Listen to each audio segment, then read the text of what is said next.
You're listening to the Bear Down Chicago podcast with Logan Bradley, Ryan Dangle, Patrick Sheldon, Brendan Shagrew, and Jack Wright.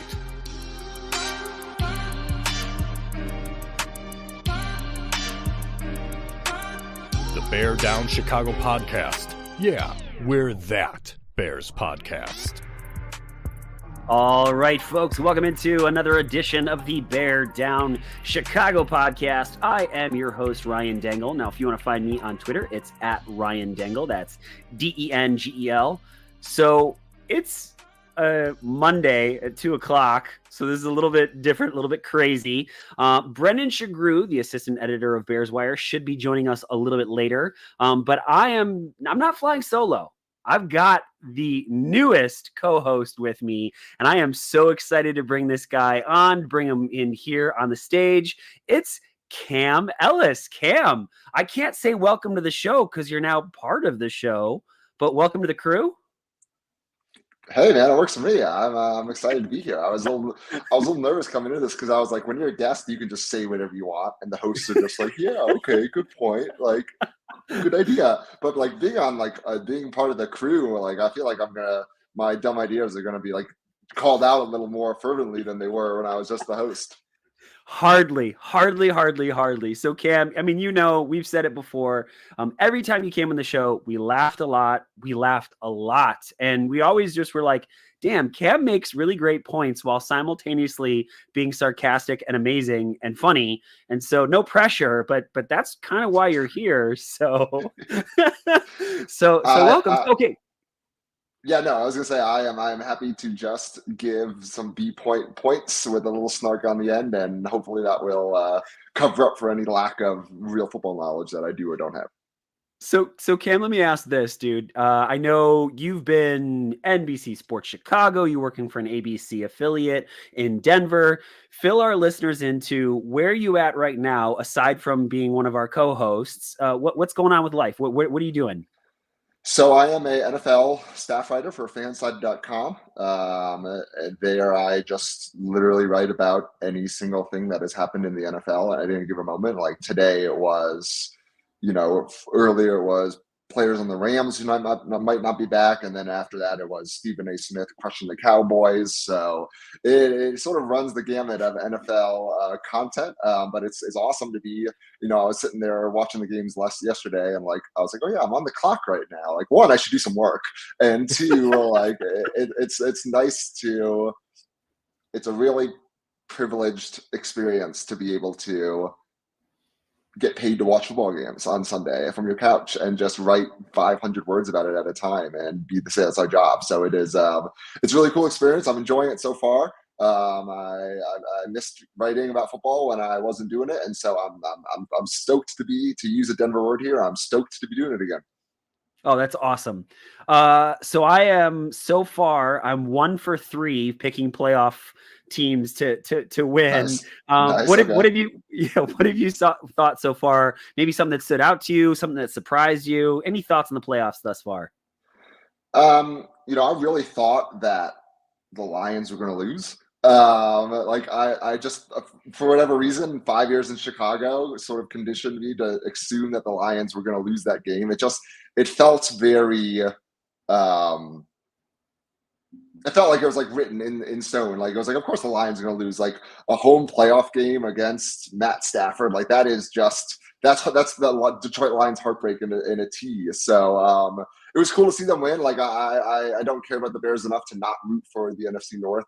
Otherwise, it seems the Lions seem to be more fun than rooting for the Rams if you're just an objective watcher. So I thought that was cool. I was ready to bet the mortgage on the Chiefs. And which made total sense. I think everyone on the planet was also exactly there with me. So that was no surprise to me. I don't know. What about you? I thought I was not that interested this week. I watched the games, but it was kind of oh yeah, this is in the background while I do all the dishes that I haven't done in 2 days. Houston putting the beat down on the Browns did Yeah. not surprise me, considering how good the Browns defense has been. And then the other one was, I knew that the Dallas Cowboys were going to choke. Like, I think everybody knew at some point they were going to choke. It's like, it's one of those things that I never think of Dak Prescott as being a real MVP candidate, because he plays for the choke artists, right? And as soon as they get close to contention, it's not going to happen. But I did not expect the beat down there either, right? Green Bay just looked firing on all cylinders, and much to this dismay of Bears fans, is another good quarterback in Green Bay.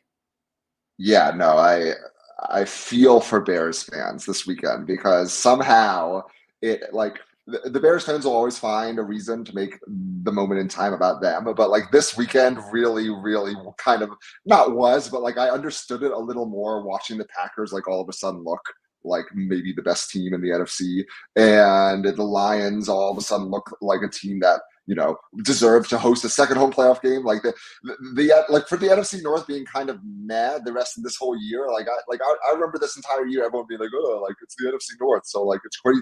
The Vikings played a 3-0 game and lost. It was not an interesting division this year, and for them to be, I think on Monday night too, for the NFC North to kind of show out and be like, oh, I guess luckily Caleb Williams declared today, and that's the good news that Bears fans can take away from the last 56 hours or whatever. But yeah, not looking great if I was a Bears fan here. Ian Rappaport just tweeting out a few minutes ago, actually, that Caleb Williams is declaring for the draft.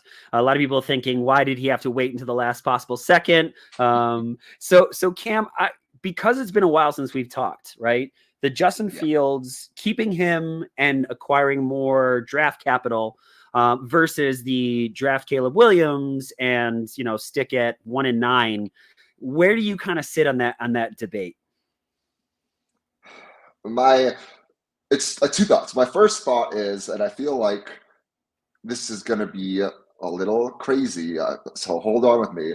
I don't know. I have no idea. I just do not know what they're going to do, and I feel like maybe more people should just say I don't know what they're going to do, because I don't think anyone knows what they're going to do, and I don't think there are tea leaves to be read. I don't think there's a direction that you can be inferred. I think if the Bears know what they're doing yet, they are doing an excellent job of not telling anyone, because I don't think there's anything out there that says we know what we're going to do. I know that the great 4 QB gate from last week, which was peak Bears Twitter. It was peak Bears Twitter, just being like, here's this one very, I guess, kind of Freudian slip, but not really. And then everyone's like, oh boy, was Russell Wilson back in the picture? So first and foremost, I should say I do not know. I have no idea. Nothing would surprise me at this point, so don't take my word for anything. I just think when you look at, if you just took a yellow legal pad and pro-conned everything, the pros for taking a quarterback in the draft it's a longer list than the cons. And I think, I don't even know if I would make that decision if I was in charge. I am sort of the camp that Justin Fields is good enough. But I don't think you can turn down generational prospects with a quarterback trade that still is going to net you a fair amount of value. They're not selling Fields for 10 cents on the dollar or whatever. It's obviously not going to be last year's overall trade, but I thought I saw a report that said it's second round picks right now and players in theory. So that's a pretty good deal for a guy that has put enough on tape to question whether he is going to be a good NFL quarterback or not. So I think you just have to look at it and go, gosh, Justin Fields meant a lot to Chicago when he was here, and I don't think he is going to be looked poorly upon by any means. But how many times have you heard people say, this is a business, this is a business, it's not personal, this is a business? And it sucks because Chicago has not had a fun quarterback in the history of the city. And so they finally got one, and it was cool and it was fun, but I can't help but think about how many times I've heard people say, this is a business. And I think when you're a business, you have to make the move that makes the most sense in terms of objectively the parameters around it and the details. And I think when you trade Fields for what you're going to get and you take a QB with the talent level that May or Williams has, I don't know how you turn that down, and it stinks, but I don't know how you turn that down. No, I agree with you. I think it stinks. I think Justin Fields has done everything right except play the quarterback at a position in a way that leaves you with absolutely no doubt in your mind in any way, shape, or form. Like even the Justin Field truthers, I think will have to admit he holds the ball too long. He doesn't always have the right reads, though the flip side is Getsy did not put him in the right situation, did not have enough weapons around him.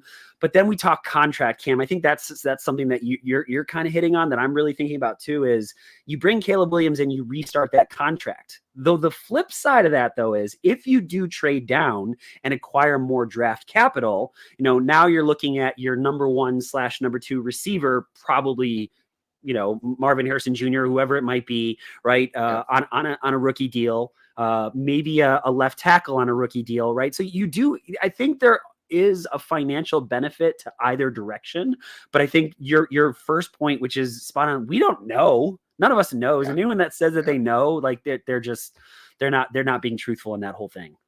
Yeah, and I think I agree with the idea that if you're not quite as far along on the rebuild as maybe they weren't the worst team and one of the worst teams ever last year, as much as they maybe weren't a really 500 team this year. Like records, I know the expression is you are what your record says you are, but like that's sort of true, but kind of not. Like there's plenty of information in today's day and age that you can use to dispute that. I mean, look at the Vikings last year, right? Like they were what their second, but they won every single one-score game, and they were very clearly not what their record says they were. So I think maybe the Bears in both these last 2 years haven't quite been the team that if you looked in a box score in your local paper that said they were. And so it's my point being that I don't know if resetting the rookie clock on important positions is the end all be all. That like 3 or 4 years ago, everyone was like, reset the rookie clock. That's the key. Yep. And the NFL sort of has this very cyclical way of conversation and discourse where, I bet running backs do matter in 4 years again. Like I already saw people on Twitter talking about how like, oh, maybe people should sit their quarterbacks for 2 or 3 years because of Jordan Love playing well. Like it all sort of comes back around. And so I think there was a moment in time when all that mattered was, getting rookie quarterbacks on good deals to play well, because then they turned into the Russell Wilsons of the world that weren't playing that well for a gazillion dollars. And I think maybe we're sort of starting to see the reversion to, well, like maybe there's some value in seeing these guys like learn what it's like to play in the NFL. But I think you can get stuck in the mindset of, oh, if you didn't play well in 2 years, reset the rookie clock. There's a lot that goes into resetting the rookie quarterback clock. Like, not everyone has CJ Stroud. Like other rookies are not that good, right? And so if you are taking your most important position and going, oh, it's fine, we'll just have an inexperienced guy for 2 years because the finances work like that, that's a tough sell at a certain point, I think, especially for a team that is worth $7 billion and going to go throw up a new stadium wherever they want. Like it, I'm not sure how convincing of a sell that is for me personally, but yeah, I think you're going to have to pay Justin Fields eventually, and if he hasn't shown that, then you let someone else pay for him, and you buy yourself a little time. But at a certain point, let's hold these teams that have money that doesn't matter. Like we don't need to stop making excuses for them not spending money. Like I am fine with them spending money on not a sure thing if that's what the football people in the room think is a smart decision at a certain point, because otherwise that money just goes into 3 people's pockets, and that doesn't do anything for me and my football team. So like, I guess long story short, like pick a destination, right? Like pick a path and go for it. I think bailing ship after 2 years just because that is the Billy Bean, trendy Twitter way of doing it is not always as smart as it plays on Twitter, if that makes sense. Absolutely, it does. Well, here, really quick, I'm going to bring up Brendan Shagrew to the podcast. Folks, he is the assistant editor of Bears Wire. If you want to find Brendan on Twitter, it's at Brendan Shagrew. That's Sugrue. Now, Brendan, if you would hold off just for 1 second, I want to ask Cam one more question. We've just been talking a little bit about the Justin Fields situation, Caleb Williams declaring for the draft, as being reported by Ian Rappaport. So, Cam, we have had very contentious conversations about Matt Eberflus, and so I'm genuinely very curious. You know, you've had a chance to really cover the Bears as well as now looking at the entire NFL. Do you think he's the guy? No, I mean, I don't. I think you obviously have to, like, people that are saying like he's the dumbest coach to ever walk through Hallis Hall doors, like that. You can't say that anymore. Like you have to look at this season and go, oh, like they improved noticeably, and maybe not enough for people's preferences, and that's fine. I don't think it's these questions. You know, sports questions always sort of end up being these very binary debates of yes or no, and the fact of the matter is it kind of really is never that easy of an answer. You know, I think you look at the free agent classes of head coaches, I guess, for lack of a better term, this year, and you can go, oh, that's uninspired that they kept Matt Eberflus. But also, like, how many years do every SEO-approved head coach in football become available, right? Like, this is, I don't know if you can really plan for all of this to sort of happen the way it did. And maybe you go, oh, NFL owners should know that, like, a month before the season, Bill Belichick's probably out, or like NFL owners they have enough power to figure out that Jim Harbaugh is probably leaving. Like, there are ways to figure that out that I think the normal NFL fan doesn't necessarily have, or even the normal NFL insider doesn't necessarily have. But I don't know if, I don't think it's fair to say, oh, well, like Belichick and Harbaugh are well available, so like why do we keep Eberflus? Like that kind of is, to me, distilling the argument to a pointless position. I think Matt Eberflus is uninspired. I think I've said this 1,000 times. I think the hit stuff is kind of tacky and dumb and dopey.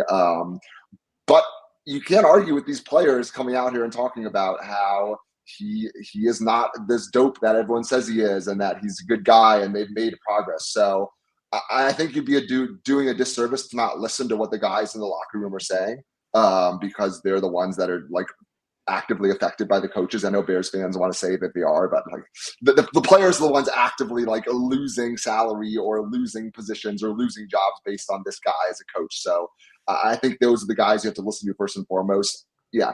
You know, if I was running a Madden team and Matt Eberflus was my coach, I'd probably let him see the door. But I don't think he's the disaster that people thought he was 10 weeks ago. I think there's something to be said about all of us learning about patience and time here. I don't know if it is a fully developed argument yet, but I do think there's something to be said about it. Absolutely. Brendan, welcome to the show. It's good to see you, buddy. So let's do this. I want to talk all four of the Bears offensive coordinator candidates that are out there, but I want to make sure, is there anything that you want to talk about before we hop into that? Hey guys, what's up, Cam? Yeah, I don't know. I mean, I know Caleb Williams declaring is the big thing. I don't know. It sounds like you guys talked about it a little bit. Williams also, he put out like an Instagram and a Twitter post of everything. It just kind of like, you know, sharing his journey and all that. So it's not even like reported anymore. He's doing the thing. He's already training with Scangarello, one of the quarterback coaches who's worked with a ton of guys throughout the league during his career. So this thing's happening, and I gotta say it was really cool to have Caleb. He shared like a video that Kobe made for him. Before he passed, obviously. But no, things are moving. So that's exciting. But no, we can get into OC candidates. Whatever you want to do. You sound thrilled. No, seriously, I'm good. I'm down to talk whatever. All right, before we do that, we have two people that we have to thank. The first one is our guy, Jeff Cadwallader. He's been working hard since the beginning of the year to expand his real estate services to now include commercial properties. Folks, he has been absolutely killing it. Doesn't matter if you're a business owner, a homeowner, or investor, if you're looking to buy or sell or lease commercial or residential property, Jeff is your guy because Jeff is our guy. Give him a call or a text, Jeff Cadwallader with SVN Landmark today at 630-254-4734 or visit GenevaJeff.com. If you do talk to Jeff, let him know that the guys at the Bear Down Chicago podcast say hello. Well, what about if you need a haircut and you happen to be in Chicagoland area? There's there's now 2 places you can get your haircut. That's Sheridan's or Hensel's. Sheridan's Barbershop is located in historic downtown Wheaton, Illinois. They've been serving the community for 69 years. They've got 6 barbers. They're open 6 days a week, Monday through Saturday. They have appointments available to book online or by phone at your convenience. Sheridan'sBarbershop.com or 630-668-0137. You can also visit their Naperville location, which is Hensel's Barbershop, and they've been there since 1966. They've got 6 barbers open Tuesday through Saturday. They are accepting walk-ins and appointments. HenselsBarber.com. And for either location, it is where traditional meets modern. All right, boys, is there one specific? I've got information ready to roll on each. I've also got pictures for each of them, just in case our visual people, the people hanging out with us on YouTube or Twitter, want to see it. Is there one candidate that you want to talk about first? All right. No. With that being said, let's talk That's Shane how exciting Waldron. this is. Yeah, that's exactly how exciting it is. I'm excited to talk about Shane Waldron. So I'm just going to give a couple quick little things here. Brendan, I know you've done some more extensive work on him. So I'm very excited that you're here to kind of talk about it and get your thoughts. So currently he was the Seattle Seahawks offensive coordinator, but with Pete Carroll leaving, he's 44 years old. He's worked with Washington. He's also worked with the Rams. He was the Rams offensive coordinator from 2017 to 2020. He's been the Seahawks offensive coordinator since 2021. The one thing that I'll say that, it's a somewhat similar style to the Luke Getsy thing, but coming from that McVay tree, which I think has a lot of people excited about. I heard screens, lots and lots of screens, and that worried me a lot. Brendan, why shouldn't I be worried about Shane Waldron?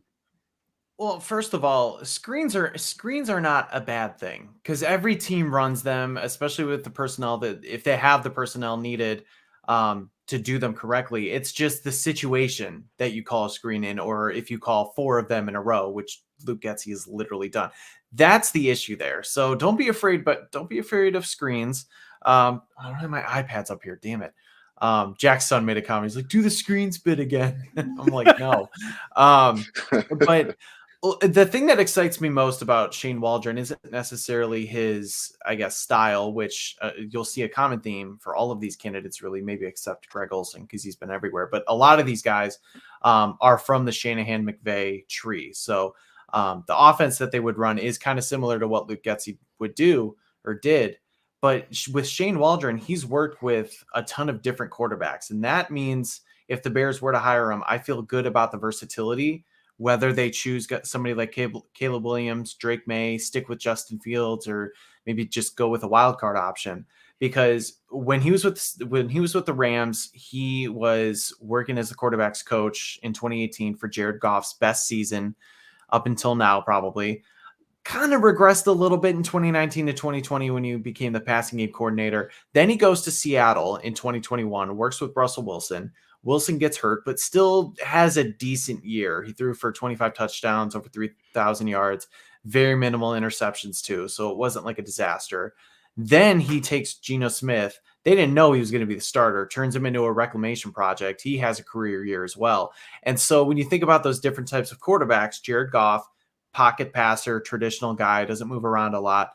Russell Wilson, the complete opposite of that, very mobile quarterback, huge deep ball thrower. And then you got Geno Smith, who's kind of like a mix of both. He's more of a traditional pocket passer, but he's a little bit more mobile and can rush if needed. So that tells me that if the Bears were to get somebody like him, you're not going to pigeonhole yourself, or at least maybe showcase what you're going to do with the number 1 overall pick, because I think that Justin Fields could have success with Shane Waldron. I think that Caleb Williams can have success with Shane Waldron based on the fact that he can design offenses and work with quarterbacks of different skill sets. His play calling leaves a little bit to be desired, especially this past year. He had some really rough moments. The Thursday night game against Dallas was the big one where it was a shootout between the two teams, and he called a play that had Micah Parsons completely unblocked, who just went right into Geno Smith's lunch. And that ended up losing the game. So his situational play calling maybe took a dip this year. I mean, I think he's still better than what Luke Getsy did, obviously. And just the fact, like I said, with what he can do with quarterbacks, that makes me most excited. The one thing I'll say before I want to hear Cam, just any thoughts that you might have on him is Twitter is not the end all be all, right? It's not. It's and a lot of times it is a place for people simply to complain. But you look at Seattle Seahawks fans, they were saying almost the exact same thing about Shane Waldron as we were saying about Luke Getsy. And once he was fired, some of the same memes are being shared and things like that. That makes me a little bit nervous, but I definitely love where you're at. Cam, what about you? What are you thinking about this one? No, I think that actually, we all have our Twitter snark, but I actually do think that's kind of a good, like a low key good point, is that when it happened, like everyone on Twitter was just like, why? Like the Seahawks fans were like, why are they interviewing him? I don't want to go off of 1 year because that's a dumb thing to do, but I'm going to go off of 1 year. They're league rise offense, 17th in attempts, 14th in yards, 20th in touchdowns, 13th in interceptions, 11th in net yards per attempt. Like, that's fine, but that's what it is. That's fine. And yeah, like you can have up years and down years, but like if someone objectively said, hey, the offensive coordinator of kind of a mid-level offense is the Bears' go-to guy, like would you be doing backflips? I don't know if I necessarily would. It was interesting when I was, to Brendan's point, I think when I was doing the research for all this, like it was very obvious. LA Rams was on every single one of them like 100 times, and I was like, oh, okay, like this is what the Bears are doing.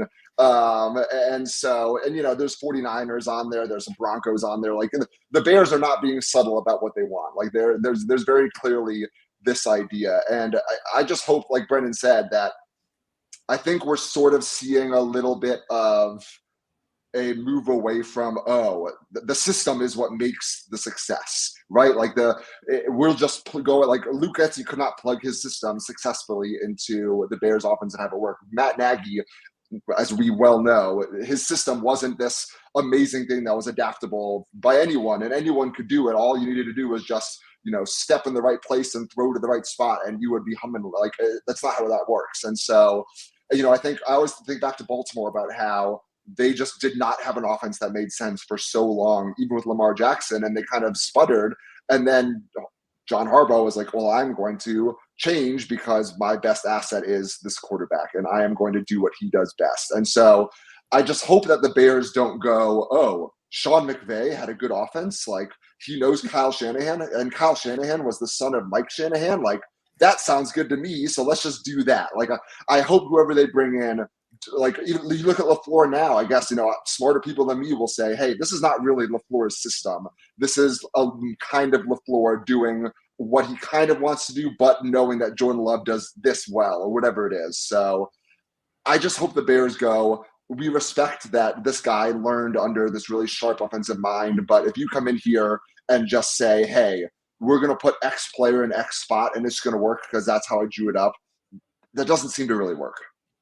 That's the thing. I think that he can be somebody like that, but there was a little bit of trepidation where we've seen a ton of offensive coordinators who have success in their first season or two, and then they start to tank because the team, the opposing defenses start to figure you out.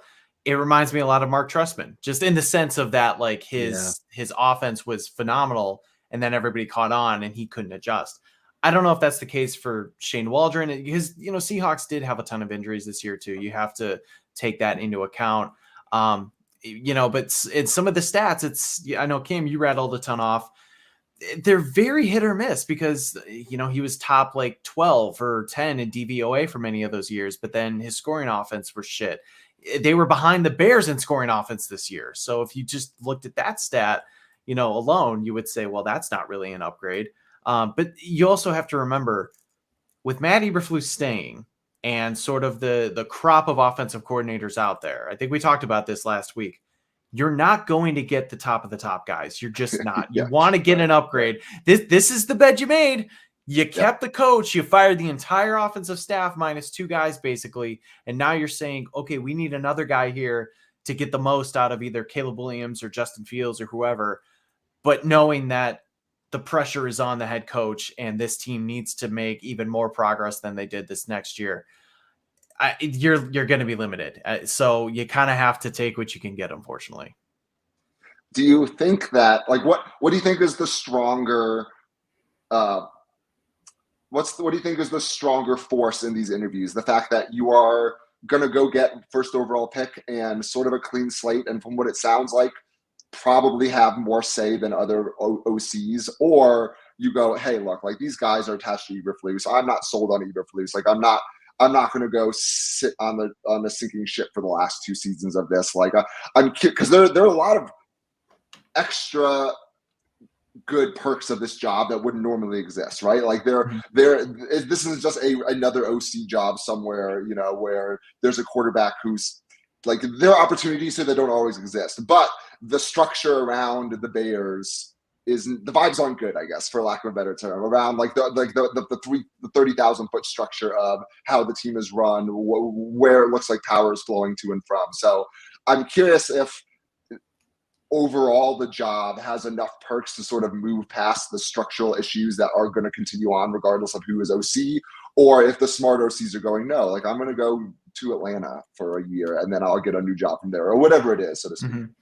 Well, I think part of it does, because yes, the number 1 overall pick, and assuming it is Caleb Williams, is a huge, huge draw. Like not only to get a rookie quarterback, but somebody with that skill set. I could definitely see people coming in and saying, yeah, I could work with that. Like I think we could definitely have success, buy myself some more time. And hey, even if the offense does well, but things kind of crater, it still shows that I'm able to work and develop these young offensive quarterbacks. And maybe to a lesser extent, I don't think this is going to be the case, but even if the Bears choose to move off of the number 1 overall pick, you still have a chance to work with the special talent in Justin Fields, who hasn't put it all together. And then I think that's a great point. You do have a little bit more say potentially in what the Bears do with that number 1 overall pick, because as a defensive guy, how much influence is Matt Eberflus going to have? I mean, I know obviously he should, but you also want the guy who's running the offense to have influence as well, because ultimately you're going to be the one coaching and developing him. So it is, you're right. And I know Ryan Poles talked about that. Like there is a lure to this job. It just may not be as much as maybe some of these other places. And the last thing I'll say is timing might be on the Bears side as well with some of these guys, because a lot of these coaching vacancies are still out there for head coaches, like Atlanta, like I guess New England's filled, but tons of places are still doing interviews for their head coaching job. You could get this Bears job now and kind of like not miss out on anything instead of waiting. So there's that. One thing that I want to say too is it's the NFL coaching job is far more transient, right? Like, yes, you might get fired, but you're also like looking at a job opportunity, right? An offensive coordinator where some of these guys, like, so maybe Shane Waldron doesn't get this gig. Maybe he becomes then a quarterback's coach somewhere else, right? Like this is an opportunity, right, for him to showcase himself in some way. And Brendan, I love what you said. The idea is, well, what if he really wants to work with Justin Fields, right? And say, hey, I'm going to work with Justin Fields. Maybe but it's also you have the opportunity to work with Caleb Williams. I mean, I think in this position, right, you're right. You're not going to get the cream of the crop, but for these 4 guys that we're looking at, I think that this is a fairly attractive position, right? To either be the guy that fixes Justin Fields or works with a quote unquote generational talent.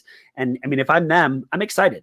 I mean, I don't think that this would be the best position for any offensive coordinator to be in, but also simultaneously, like it is an opportunity when there are only 32 positions available in the NFL. This is one of those spots. Yeah, I wonder how much say any incoming OC will have about what they do at quarterback. And this is not to like throw shade. It just doesn't seem like at the end, like every time we hear higher ups of the Bears talk, you sort of get the sense that the same 3 people are making important decisions there. And, Courtney Cronin's article about, Kevin Warren and McCaskey and Poles and that sort of dynamic was an interesting look at how these things are made. And, they say Kevin Warren doesn't really have any football input, and then he sort of comes out and talks about how he does give football. Like, so there's, and this has existed before Ryan Poles and Kevin Warren were here, in that there were people saying we're not making football decisions that I think we're very clearly making football decisions, for better and for worse.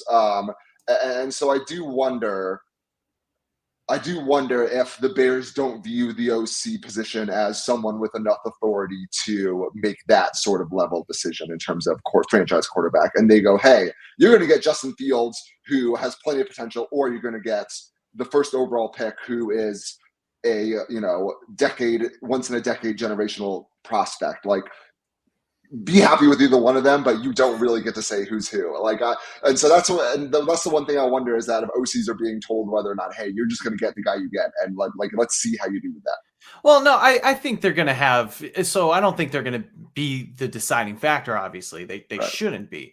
But I mean, and we can equate this to like every day. You sit in job interviews. You're maybe not the hiring manager, but like you might sit in with people, have your preference, get to talk with them, and then say, you know what, I really like this person, and here's why I maybe didn't like this person as much. All of that feedback is still warranted. So, I mean, like, whoever the OC is going to be, they're going to be in those conversations. They're just not going to be the deciding factor. And that's going to come down to Ryan Poles. He's the one making the decision. He's the one scouting these guys. So yeah, just to put any like misconception out there, the OC is not picking the quarterback. The OC will have say though. Oh, I do think it's interesting though to bring up the Cliff Stein firing. The guy had been with the Bears for 22 years. And so it seemingly to me seems that Kevin Warren is essentially putting his stamp on this organization to say, hey, we need new leadership in some capacity. Did you guys read anything else into that? I mean, so just really quick, senior vice president and general counsel was his official position. Greg Gabriel is very upset. I saw one very specific thing about what people thought about the Cliff Stein firing, and that was it. Yeah, and I think I'm not gonna say definitively or not, but it's like, Greg Gabriel talks about having sources in Hallis Hall. Kind of seems like that was his source, and he did call him a friend and everything. I thought it was interesting because Cliff Stein, he was the kind of cap guru for many, many years throughout the Jerry Angelo years and Phil Emery years. Then when Ryan Pace took over, he kind of like got put in a different position where Joey Lane came in to structure all the contracts. Kind of funny how you get all those void years and, kicking the can down the road when Joey Lane takes over, but whatever, totally coincidence, right? But then when Ryan Poles takes over last year or 2 years ago, I guess at this point, Cliff Stein comes back into that role to kind of organize the cap structure. And now I don't really know why Kevin Warren's making a change there. Granted, nothing's really gone well with the Bears in the last 25 years anyway. So I guess anything's on the table, but it just seemed like Cliff Stein was really good at his job. But yeah, that was kind of the biggest thing, is like, he seemingly was like a lifer for that team, and nobody took it harder than our dear friend, Greg Gabriel. Yeah, I think people forget sometimes that because there's like the vacuum of the NFL, but like the Hallis Hall is a normal corporate office building. Like it is very much like you walk through it, and it very much feels like a Salesforce or a Deloitte or whatever. Like there are reasons why people leave football teams that have nothing to do with necessarily have to do with quarterbacks or caps or draft picks or whatever. Like there just may be some good old fashioned unhappiness in how something is going about, whether it's communication or schedule or whatever it might be. Like I think people always think there's a football reason. And sometimes I think we all forget that these are just normal workplaces outside of Sundays where they play football. And like, it could have been just chalked up to that. It could be very much be a football thing, but it doesn't necessarily always have to be. And I think sometimes it seems like Kevin Warren is building out that organization that way, in just knowing that you're not going to Black Monday everyone and bring in hockey shift style changes. Like you have to sort of tread carefully with some of these people that have been in the organization for 20 years who may not really be in Kevin Warren's 10-year plan. Let's hit the next coach. I think I want to stick with the Seahawks organization, Greg Olsen. So just throwing him up here for all of you folks that are watching with us. Probably not the best picture of Greg, but it is what it is. Greg Olsen, 60 years old. He's been around the league. We'll just say that he's been with, I want to say it's 7 different NFL teams at one point. Worked with the Rams in 2022. Has been like I said, Seahawks quarterback coach. He was the Chicago Bears quarterback coach in 2003, working very famously with Rex Grossman. He's got extensive work with quarterbacks in just about every organization, it seems like, but has also worked with a lot of bad quarterbacks, just noticeably Rex Grossman, Josh Freeman, to name a few. This one would not excite me very much, except for the fact that this guy has worked with every style of quarterback, every style of offense. That part of it. Brendan, where are you at on this one? I honestly don't know. It's like Greg Olson's like resume is just insane with, and it's credit to him because he's worked so long in this league. He, obviously is well respected enough to continue to get these sort of jobs. He's worked, whether as a quarterbacks coach, as a senior assistant, offensive coordinator. I mean, there's a little bit, there's good and bad. I mean, he got the most out of Blake Bortles in 2015 and 16 when he was with the Jaguars. That's good. He was John Gruden's offensive coordinator from 18 to 21. That's not so good. Detroit Lions in the mid 2000s, not great, especially I think that was like right before it kind of blew up too. I can't remember if he was the offensive coordinator there. I don't really know.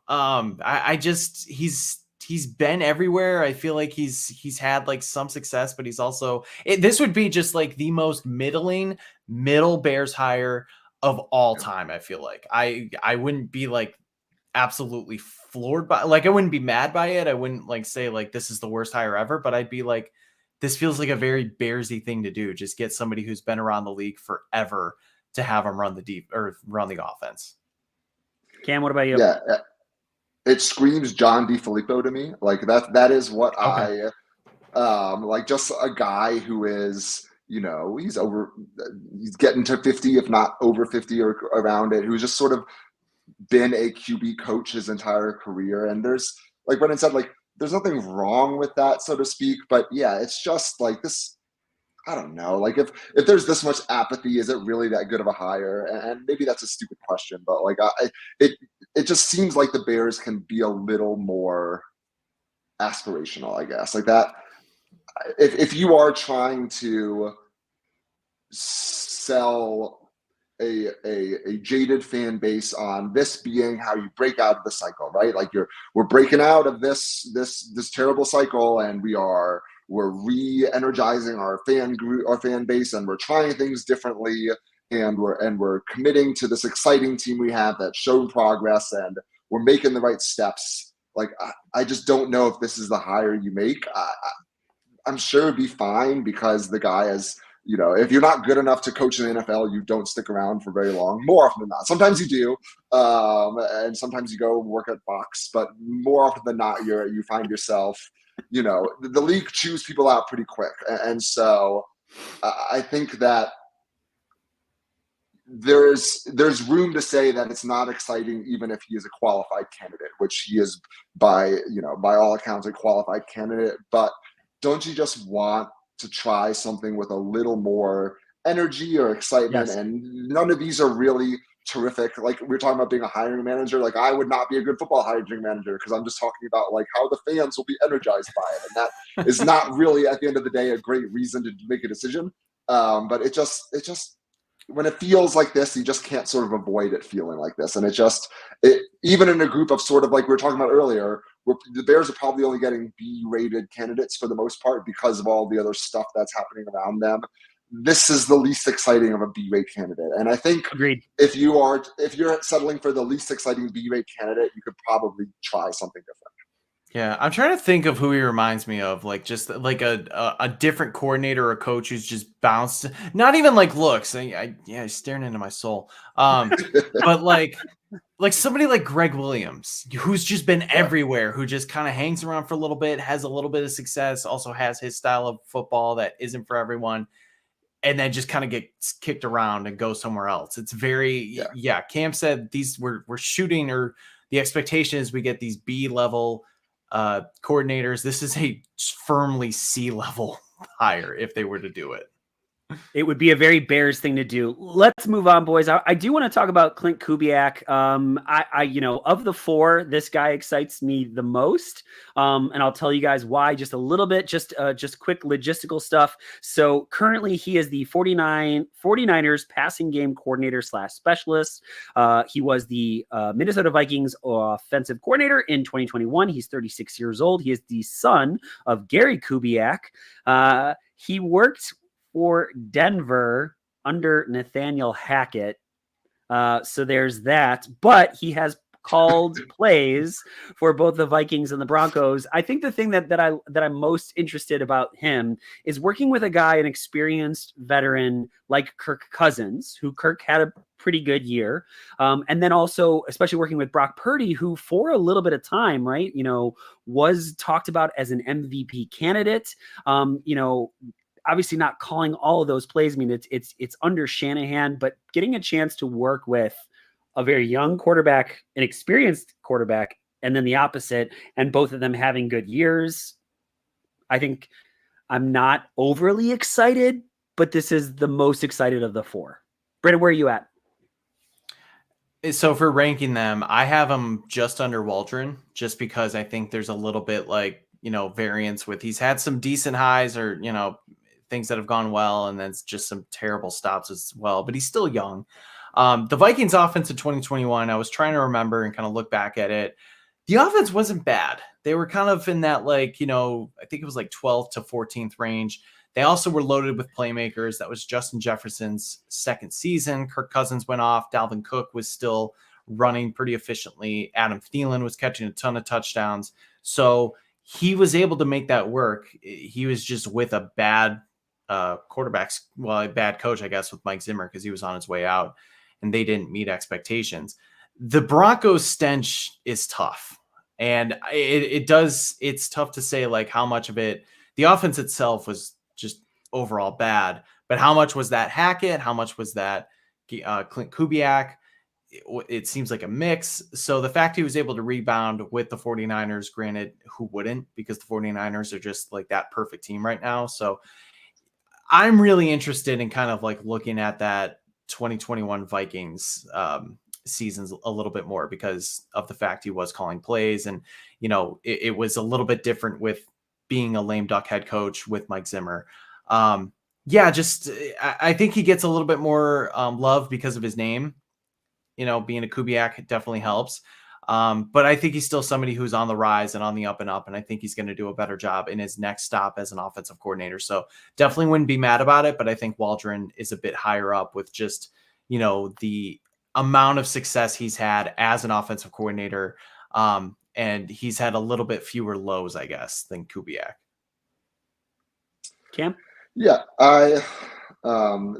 nepotism hires always kind of make my skin crawl. And I know that's how it goes in the NFL, but I can't get around it. It's a pet peeve of mine and everyone else on the planet. So in that sense, it sort of rubs me the wrong way. But, like Brendan said, there's plenty there. I think, to speak very broadly, I am a little more on board with the safety net of a Shanahan system in a rookie QB versus even a McVay. I know they sort of come from the same tree at the end of the day, but I think Shanahan's historically is way more comfortable with quarterbacks than even McVay's is now. McVay's has become a little more not diluted, but has changed enough to a point where I don't think anyone would say, oh, this is a traditional Shanahan system anymore, versus there's still, when your last name is Shanahan, you're still going to run the tried and true family rules there. So in that sense, I think there would be a little more of a safety net for bad quarterback play if someone coming from San Francisco more so than LA. Now, how much that is probably marginal. That we're probably splitting hairs here, but when we're talking about B-list offensive coordinator candidates, I feel like you sort of have to just split hairs. So yeah, I mean, it would be fine. I think that it makes anyone coming out of San Francisco's offense, I trust a little more in this exact moment in time than I do Seattle's offense. But I don't do. Can you look here and say, oh, Kubiak, there's a specific reason why Kubiak is going to be better than Waldron or Olsen or whatever. No, like you don't. No one really knows. It's a preference thing, and my personal preference is the closer you can get to Shanahan, the better right now for where the Bears are specifically. But like, if in 2 years Waldron is just lighting it up with the Bears, it's not going to be like, thank God they didn't get Kubiak. Like that would have been a disaster, because I don't think it makes that much of a difference ultimately. But I'll take it. Like it could be John DeFilippo, like we said. So like, at least it's not that. God, it just remembers like that 2018 coaching cycle. I think that might have been, I don't know if you were covering the beat then, Cam, but like just how everyone was fawning over DeFilippo and like, no, it's not Frank Reich. DeFilippo is like the guy. He's got to be it. And then he just flamed out so hard. I've never seen anyone with less charisma in my life. Like he is truly just a walking book of football sentences that don't make sense next to each other. Oh, that's amazing. So the good news is, like with Kubiak working with Purdy this year, Purdy actually did take a big step. Like, people can say that, oh, he's a system quarterback, like anybody can do well in the Shanahan system, but like Purdy went on such a heater at the end of last season that the expectations were so high that, okay, well, you have to match that because we're now turning our offense over to Mr. Irrelevant for a full season. Like that was still kind of, I don't know what you guys thought. I thought that was like a little bit of a risk too, because of the fact that I'm like, can you really judge him off like 8 games basically? But he played even better. I know he had that stinker against the Ravens, and I think the Vikings game was kind of rough, but like he was balling. And I think that like, him working directly with him and helping him, play the quarterback position even better this year, that's a huge feather in his cap. So it just shows that you can work with not only, different types of quarterbacks as well, but like young quarterbacks and quarterbacks who continue to need development. And so that is a good indicator of whether it's Justin Fields or Caleb Williams. They're still young quarterbacks who need to be developed to get the most talent out of them. The last thing that I want to say about him is I don't have the exact numbers, but what I read and what I saw was when Nathaniel Hackett was relieved essentially of play calling duties in Denver, and Kubiak took back over, that they did see an uptick in offensive production.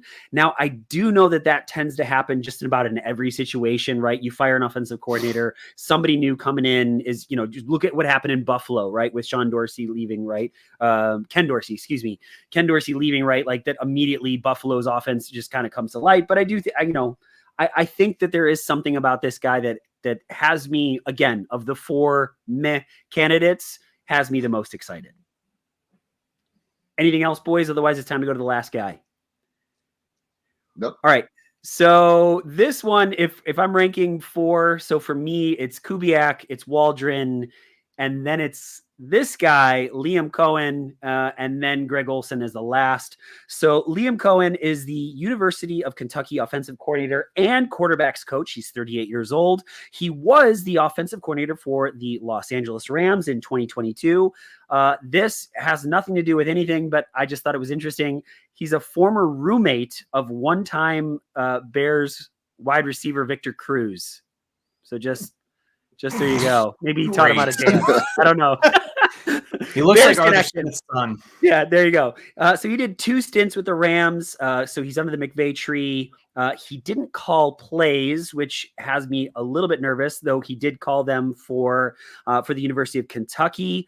They were averaging about 28 points per game. Not really amazing, but he's worked with Goff. He's worked with Russ Wilson, Geno Smith. All of them seem to have fairly good years. So, I'm okay. Wait, I'm sorry. That last one, I was wrong about that. I was reading stuff off of Shane Waldron. I apologize for that. So he's worked with McVay. Doesn't really inspire much in me. Brendan, Cam, what do you guys think? The biggest thing that Cohen has going for him is that he was the one to get the most out of Will Levis going into the his first season in Kentucky. So 2021, Cohen was with Kentucky. That was Levis's first year when he transferred. He had a great season that kind of put him on the map. Then he goes back to the Rams, as their offensive coordinator. And this one's also kind of tough because is it his fault? Is it the injuries? Stafford gets hurt. They had no offensive line. They had the worst yards per game of any team in 2022. We all know how badly the Rams cratered then. And it just kind of feels like it wasn't necessarily his fault, but he was also kind of part of that for the ride. Then he goes back to Kentucky. Will Levis isn't there anymore. I don't have the quarterback's name in front of me.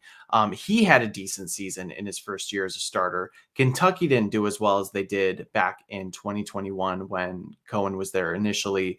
So he's had success there. You're right. He wasn't necessarily like calling plays unless it was at the college level.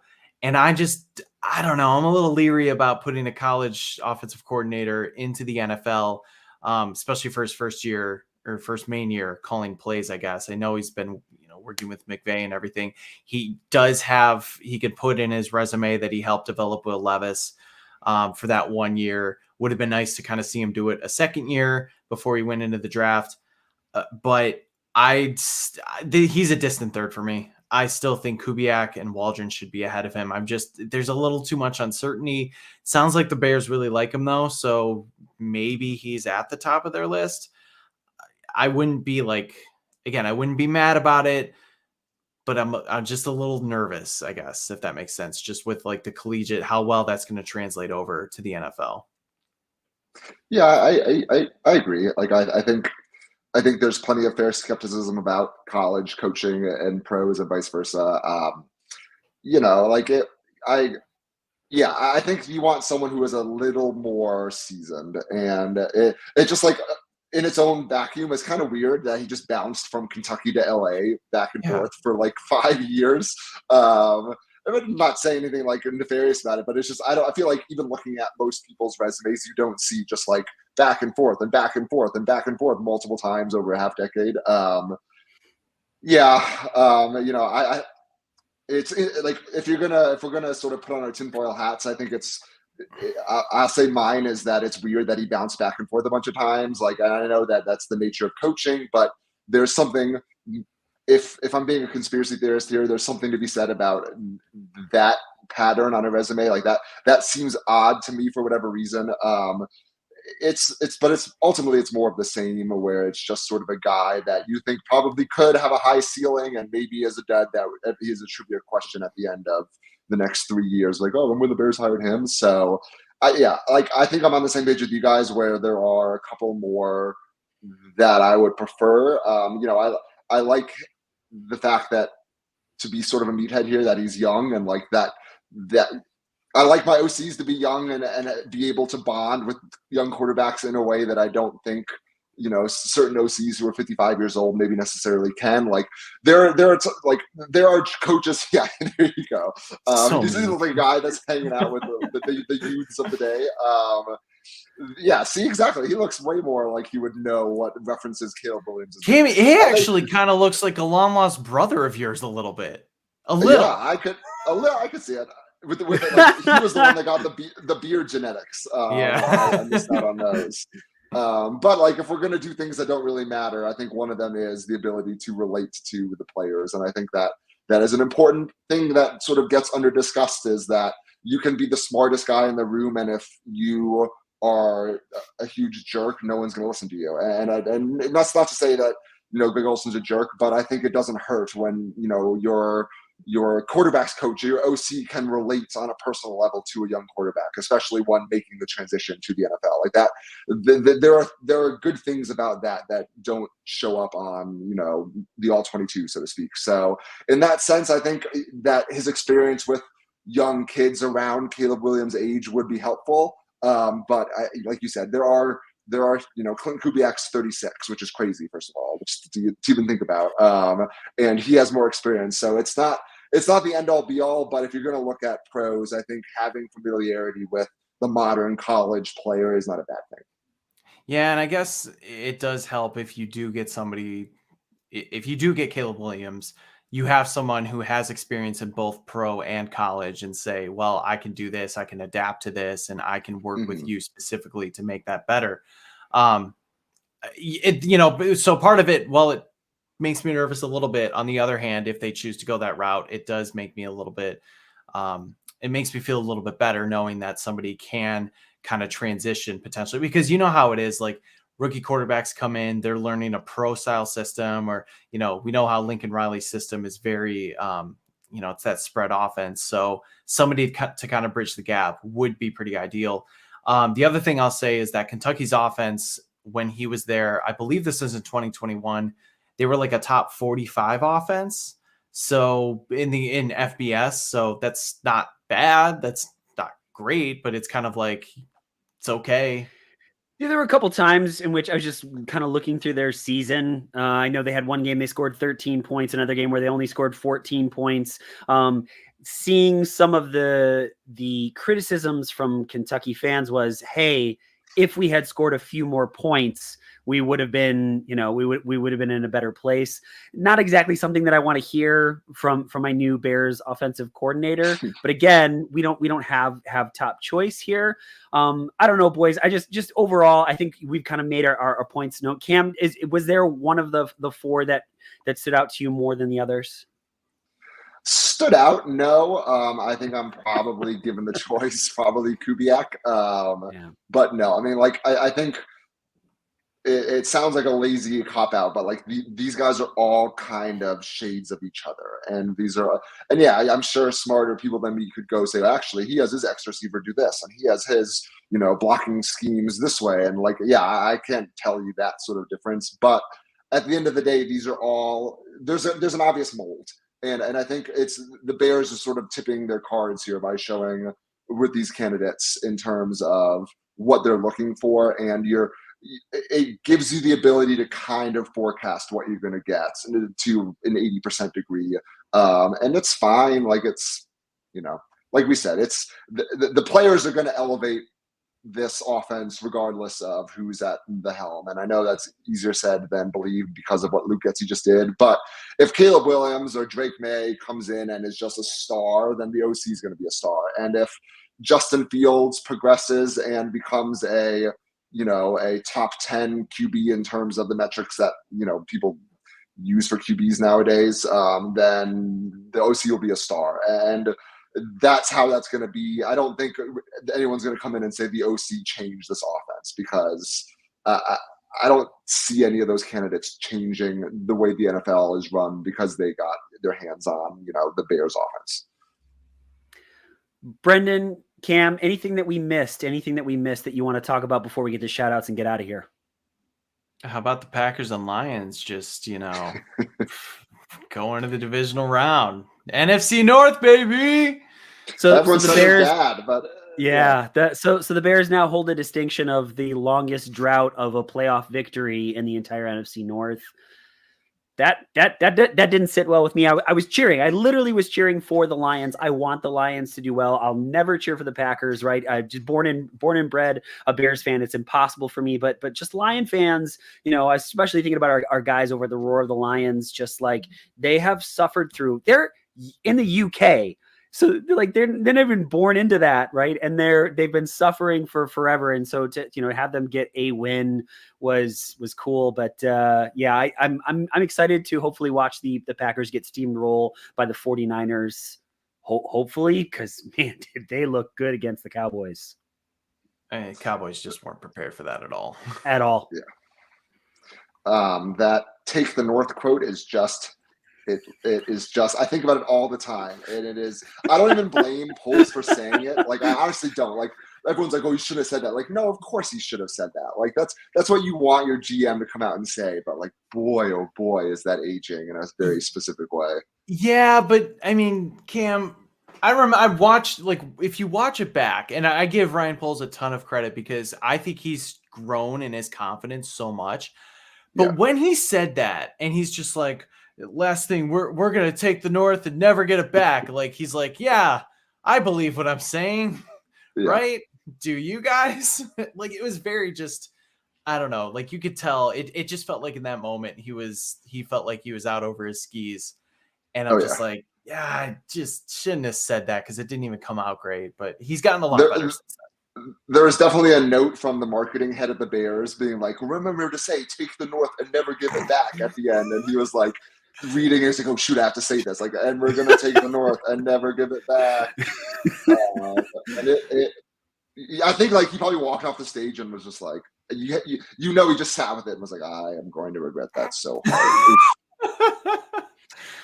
Yeah, it's you got an uphill battle, dude. I mean, just Matt LaFleur, I hate how good when he was hired, it was like the Titans offensive coordinator. You really that guy? Like, why? And now just going, oh, because Green Bay is a functional organization that knows what they're doing and saw in him a really good coach that was gonna make the best out of his players, and it just hurts your heart, knowing how good they are. Ugh. Yeah. All right, boys, it's time to get out of here. This has been a fun episode. So let's get to shout outs. Brendan, Cam, do you guys have any shout outs to give before we get out of here? I don't have any on Twitter. I wasn't prepared. I apologize. But my one goes out to my friend Lauren and her entire family. Her father passed away a couple weeks ago. Well, actually a week and a half ago. Right after I think the last game. So sorry, backtrack. He was a huge Lions fan, huge Lions fan. And one of the last games he saw was when they won the division title. He was, really happy about it. Lauren shared like a photo with me of he had this like back scratcher with a Lions football that he would celebrate with. And it was kind of at the point where, the time was coming, unfortunately. So I'm just, obviously just devastated for her family, but I'm also really happy for them because they all came together and were able to celebrate the Lions victory in his honor. And I think that was just really special. And so as soon as like that happened, I'm like, I got to root for the Lions now. Cause like, got to do it for, for my friends and just super it's a terrible, situation, but some happiness came out of it with that victory yesterday. So I'm really happy for them. That's awesome. Cam, what about you? We're going to ask you on a regular basis, since just a quick programming note so everyone knows, Cam will not be with us for every episode, but you're kind of our bench guy, right? You're going to be with us on a somewhat regular basis. And so we're thrilled about that. So every time you are here, we're going to ask you any shout outs that you'd like to give. Yeah, I'm going to be that guy that, when you turn on a baseball game and you see the lineup, you're like, oh, he's playing second base. Like, I don't need to watch this tonight. Like, I'm when Eloy doesn't play. I'm his backup. I definitely will have some real shout outs at some point. But today, I think my shout outs are to you guys for having me on here and letting me into what you guys have going here. Like, I don't talk sports outside of my professional life very often. Like, I don't sit around and like at bars and talk sports and people. So I don't actually, weirdly enough, for being in sports, I don't have a lot of that in my day-to-day conversation. So it's fun to just sit down and chat football with some buddies for an hour and 7 minutes here. And so shout out to you both, and shout out to everyone associated with the Bear Down podcast that I'm forgetting.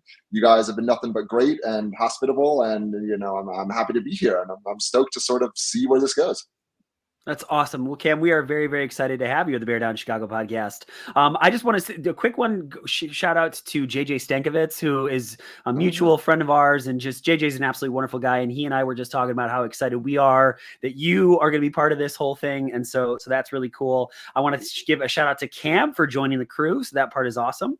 I want to give another shout out to my friends at Roar of the Lions. Truly, guys, I am actually happy for you. We'll go back to talking shit a little bit later on, but for right now, just enjoy it. You guys deserve it very, very much so. And the last one goes out to Ant at the Irish Bears show, is a friend of the pod, very, very good friend of mine, and just going through a pretty difficult time. And I'm not going to share any details because it's not mine to share, but just so you know that he needs some love and support right now. So Ant, we are sending it your way.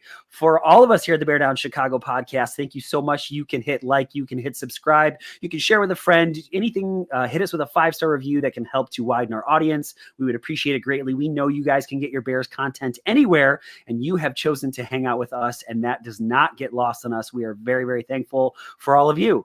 So for Cam Ellis, Brendan Shagrew, Logan Bradley, Jack Wright, and Patrick Sheldon, I am Ryan Dangle, folks. Thank you so very much. And as always, Bear Down, Chicago.